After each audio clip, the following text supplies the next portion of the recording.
नमस्ते दोस्तों, मेरे YouTube चैनल विद्युत यंत्र मिस्त्री में आप सभी का स्वागत है। दोस्तों, आज मैं आप लोगों से डिस्कशन करना चाह रहा हूं कि अगर मेरे जैसे दोस्त जो इस फील्ड में इलेक्ट्रॉनिक शॉप के फील्ड में नए हैं, उनके बारे में आज मैं वीडियो बनाऊंगा ताकि उन लोगों को कुछ मेरे तरफ से मदद हो सके। दोस्त, अगर आप इलेक्ट्रिक का शॉप ओपन करना चाह रहे हैं और इसमें आप चाह रहे हैं कि कैसे काम करें कि हमें एक अच्छा सफलता मिले और एक अच्छा अर्निंग कर सके, तो उस टॉपिक पे हम बात करेंगे। बेसिकली क्या होता है कि जब हम नए होते हैं तो हमें बहुत सारी चीज़ें डाउट रहता है, हमें पता नहीं होता है कि कहाँ से माल खरीदे, क्या अपना लोकेशन रखे दुकान का, कैसे हम कस्टमर से डील करें, और भी बहुत सारे चीज़ होते हैं जो हमें शुरुआत में अगर पता चल जाए, कोई गाइड कर दे, तो हमारा बिजनेस स्टार्ट करने से लेकर उसके डिसीजन मेकिंग तक लेकर और भी चीज़ें आपको बहुत सारा मदद मिल जाता है। तो हम बेसिकली आपसे आज बात करेंगे इलेक्ट्रिक शॉप को खोलने के लिए किन 5 बातों पे ध्यान रखना है, उस चीज़ के ऊपर आज हम वीडियो बनाने वाले हैं दोस्त। सबसे पहला टॉपिक हमारा होगा कि अगर आप अपना शॉप ओपन करना चाह रहे हैं तो उसका लोकेशन कैसा होना चाहिए। दूसरा टॉपिक होगा कि अगर आप इलेक्ट्रिक शॉप ओपन कर रहे हैं तो इलेक्ट्रिक और इलेक्ट्रॉनिक दोनों प्रोडक्ट का रिपेयरिंग के बारे में आपको नॉलेज होना चाहिए। तीसरा, अगर आप इलेक्ट्रिक शॉप ओपन करने का प्लानिंग कर रहे हैं तो आपके अपने एरिया और आसपास के जितने भी एरिया हैं, गांव हैं, उस सभी एरिया के मिस्त्री लोग से आपका अच्छा कांटेक्ट और उनके साथ एक अच्छा बिहेव होना चाहिए। चौथा, अगर आप इलेक्ट्रिक शॉप ओपन करना चाह रहे हैं तो एक मिनिमम इन्वेस्टमेंट क्या होना चाहिए, उसके ऊपर बात करूंगा मैं दोस्त। और पांचवा टॉपिक होगा हमारा कि अगर आप इलेक्ट्रिक शॉप ओपन करना चाह रहे हैं तो माल का परचेजिंग कैसे करें, सामान कहाँ से खरीदें, किस तरीक़ा से खरीदें, ताकि हमारे दुकान में एक अच्छा रेंज का सामान रहे और हर मेल का सामान रहे, ताकि कोई भी कस्टमर आए तो उनको परचेजिंग करने में दिक्कत ना हो, वो आपके दुकान छोड़कर कहीं और ना जाए। ठीक है दोस्त, हम स्टार्ट करते हैं पहला टॉपिक से कि अगर आप इलेक्ट्रिक शॉप ओपन कर रहे हैं तो आपका दुकान का लोकेशन कैसा होना चाहिए। आपका दुकान का लोकेशन दोस्त, अगर आप इलेक्ट्रिक शॉप नए ओपन कर रहे हैं तो कभी भी आप भीड़ भाड़ एरिया चाहे डेवलप एरिया से थोड़ा सा दूरी बनाकर आप अपने शॉप को ओपन करें। वो इसलिए क्योंकि अगर आप इलेक्ट्रिक शॉप को भीड़ भाड़ वाले एरिया में या डेवलप एरिया में ओपन करते हैं तो क्या होता है कि वो पहले से ही डेवलप होता है और वहाँ पे आपको रिपेयरिंग का काम ज़्यादा मिलेंगे, पुराना बिल्डिंग का मेंटेनेंस का काम ज़्यादा मिलेगा, वहाँ आपको फ्रेश परचेजिंग नहीं मिलेगा। नए कस्टमर वहाँ पे जो नया बिल्डिंग बना रहे हो वो सब चीज़ नहीं मिलेगा। वहाँ आपका जितना भी काम होगा वो सिर्फ और सिर्फ रिपेयरिंग का होगा, मेंटेनेंस का होगा, और भी ऐसे छोटे मोटे काम होते रहेंगे। बट अगर आप नया शॉप ओपन करना चाह रहे हैं तो मेरा सजेशन रहेगा कि आप अपने शहर के उस लोकेशन को चूज करें, या आप शहर के उस एरिया की ओर अपना दुकान रखें जहां से आपको कुछ दूरी पर एक नया सिटी डेवलप हो रहा हो, या एक नया कॉलोनी डेवलप हो रहा हो, या एक नया एरिया डेवलप हो रहा हो। उस एरिया में अगर आप रहते हैं, अपना शॉप ओपन करते हैं, तो आपको क्या होता है कि नए मकान का रिपेयरिंग, नए मकान का वायरिंग का काम मिलेगा, और वहाँ पर आपका एक अच्छा खासा इनकम का सोर्स रहता है।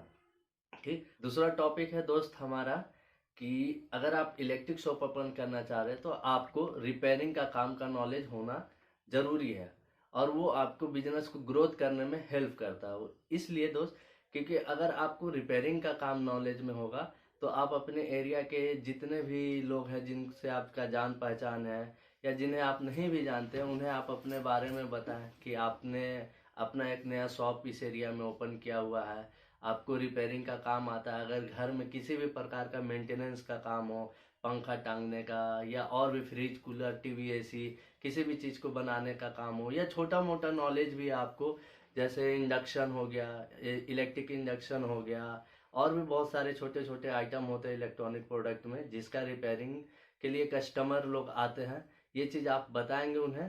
तो नया कस्टमर अगर लेट से भी आते हैं आपके दुकान पे, जो फ्रेश परचेजिंग करे, एक नया बिल्डिंग का वायरिंग का काम के लिए आए, उससे पहले आपको रिपेयरिंग के काम से भी एक अच्छा खासा कस्टमर बेस बन जाएगा।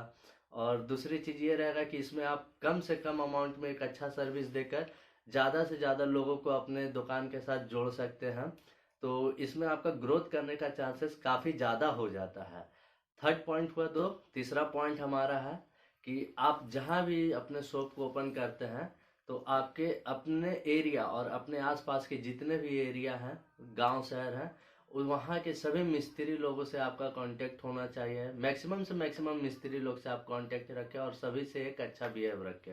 वो इसलिए क्योंकि अगर आपका नया शॉप रहता है तो नया शॉप में क्या होता है, कस्टमर लोग थोड़ा सा फ्रेश परचेजिंग में हिचकिचाते हैं, वो आप पे ट्रस्ट नहीं करते हैं वायरिंग को सामान को लेकर कि कैसा सामान मिलेगा, कैसा आपका क्वालिटी है, क्या रेट है आपके दुकान का। ये सब बहुत सारे चीज़ होते हैं जो कस्टमर सोचता है। पर मिस्त्री लोग से आपका कांटेक्ट रहेगा तो मिस्त्री के साथ एक बेनिफिट ये रहता है कि उन्हें उनके ऊपर कस्टमर जो भी कस्टमर होते हैं वो एक अच्छा खासा विश्वास उन पे बनाए रखते हैं।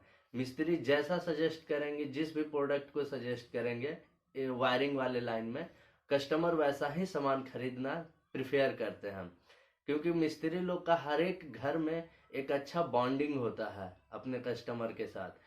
वो कभी कभार तो कुछ कस्टमर ऐसे भी होते हैं कि मिस्त्री अगर उन्हें बोल दे कि आपको इस कंपनी का प्रोडक्ट लेना है तो वो उसी कंपनी का प्रोडक्ट लेंगे, उसके बिहाफ में कोई दूसरा प्रोडक्ट वो नहीं लेना पसंद करते हैं।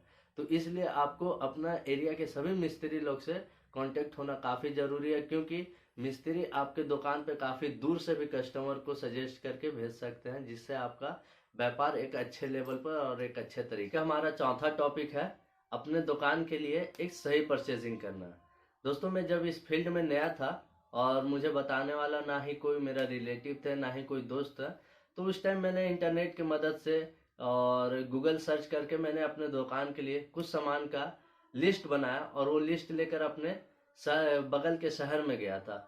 वहाँ जाने के बाद मैंने काफ़ी दुकान सर्च किया, सभी जगह पता लगाया, तो मुझे जानने को मिला कि कुछ कुछ दुकानदार मुझे गलत सामान बेचने की कोशिश कर रहे हैं, तो कुछ दुकानदार सही सजेशन दे रहे हैं पर उनका रेट सही नहीं है। वैसे करके मैं और मेरे पिताजी काफ़ी सर्च करने के बाद एक दुकान को फाइनल किया। वहाँ फाइनल करने के बाद दोस्त, जब मैंने परचेजिंग किया तो वहाँ भी मैं काफ़ी स्मार्ट तरीके से ठगा गया, जो कि मेरे नॉलेज में नहीं था।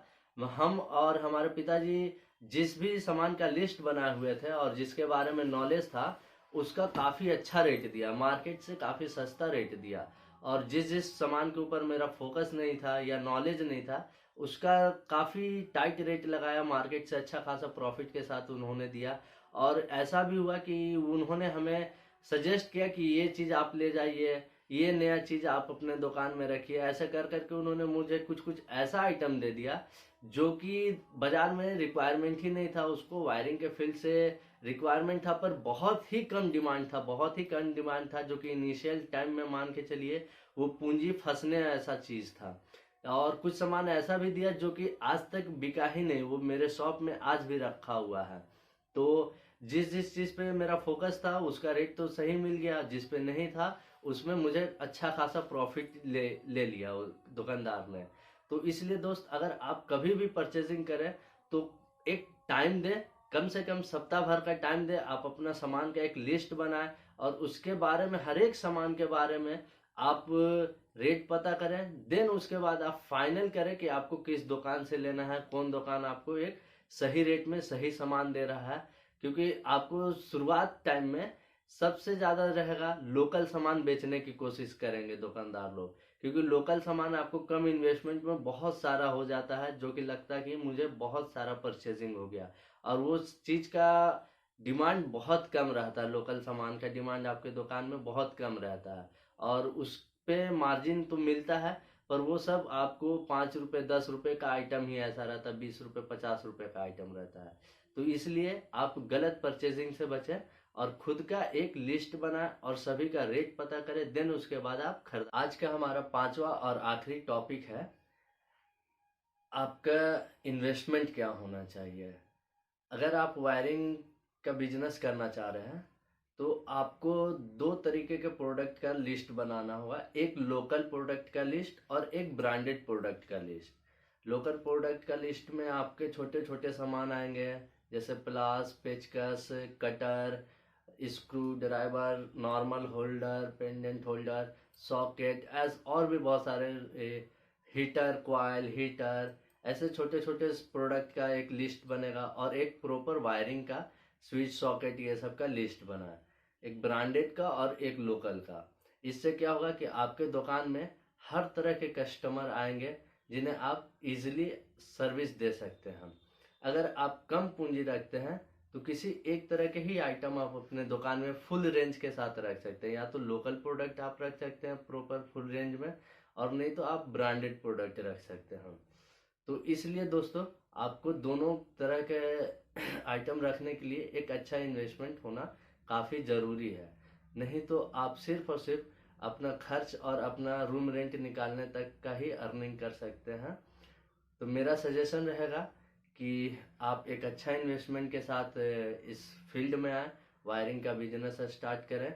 ये वैसे तो ये 5 टॉपिक सफिशिएंट नहीं है इस बिजनेस को स्टार्ट करने के लिए, पर बेसिक में आपको ये 5 चीज़ जो मुझे लगता है कि ज़रूरत का है और काफ़ी ज़रूरी है इस चीज़ के ऊपर फोकस करना एक अच्छा स्टार्टअप के लिए, एक अच्छे बिजनेस का शुरुआत करने के लिए। तो फिलहाल आपके साथ में ये 5 टॉपिक डिस्कस करता हूँ। अगर इन फ्यूचर और भी रहा तो मैं आपको इस फील्ड के बारे में, वायरिंग के बिजनेस के बारे में और भी कुछ बताऊंगा। फिलहाल के लिए आप सभी को नमस्ते। आप सब खुश रहें, स्वस्थ रहें। सभी भाइयों को, दोस्तों को राम राम।